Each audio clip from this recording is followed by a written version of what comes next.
Alors, nous allons parler aujourd'hui de sujet du temps qui passe. Et quoi de mieux pour les adolescents d'entendre parler du temps qui passe. Parce que ce qu'il faut comprendre avec les adolescents sont dans une période de transition. Le temps qui passe pour un adolescent en 12-17 ans peut paraître, comment je pourrais dire, plate, comme disent les ados.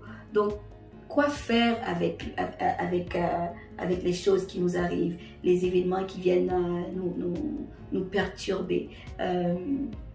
Imaginez quand vous étiez enfant, vous aviez hâte d'être des adultes.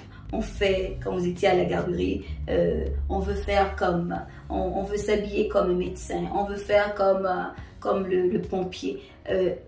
L'enfant veut toujours faire comme les grands. Donc le temps passe, parfois on veut passer au travers du temps, parfois on veut courir, on veut aller plus vite que le temps.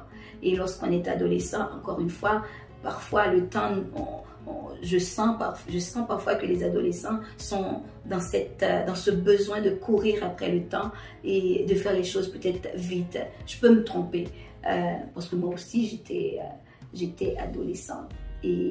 Et moi aussi, en tant que maman, j'ai aussi un adolescent. On veut faire les choses vite. On veut être un adulte rapidement. On veut rentrer dans la vie rapidement. On veut faire comme les grands rapidement. Mais ce qu'il faut comprendre, c'est que le temps passe vite.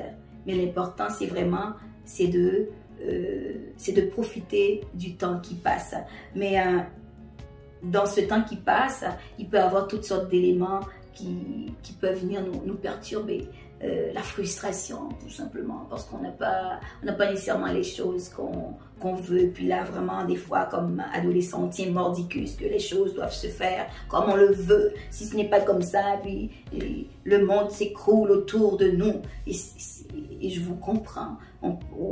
Quelque chose peut paraître anodin pour quelqu'un, pour un adulte, mais parce que on est dans cette période transitoire qu'est l'adolescence.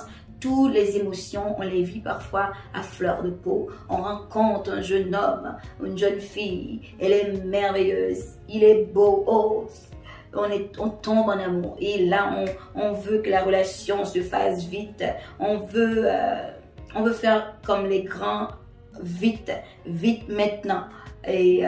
Et parfois, on peut s'embarquer dans des relations qui causent beaucoup de souffrance. Et parfois, dans cette souffrance, certains adolescents restent stagnés dans cette souffrance qui est obnubile, qui envahissent les pensées, qui peuvent être très envahissantes au niveau émotionnel, au niveau de la santé mentale, au niveau même de la santé physique. Donc, il y a beaucoup de souffrance. La tristesse peut-être que vous vivez actuellement. Peut-être que même vous pensez, il y a des jeunes qui peuvent penser au suicide tellement que cette tristesse, cette souffrance peut être très envahissante.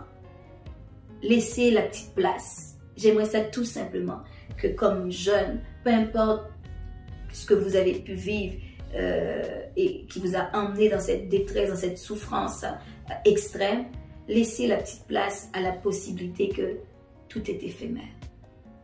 Oui, c'est dur, on le sent, oui, c'est difficile. Vous pouvez le vivre dans votre corps, dans votre être, dans votre âme. Votre tête vous dit qu'il n'y a plus d'espoir. Mais laissez cette petite place, cette petite porte qui vous dit tout simplement, tout est éphémère.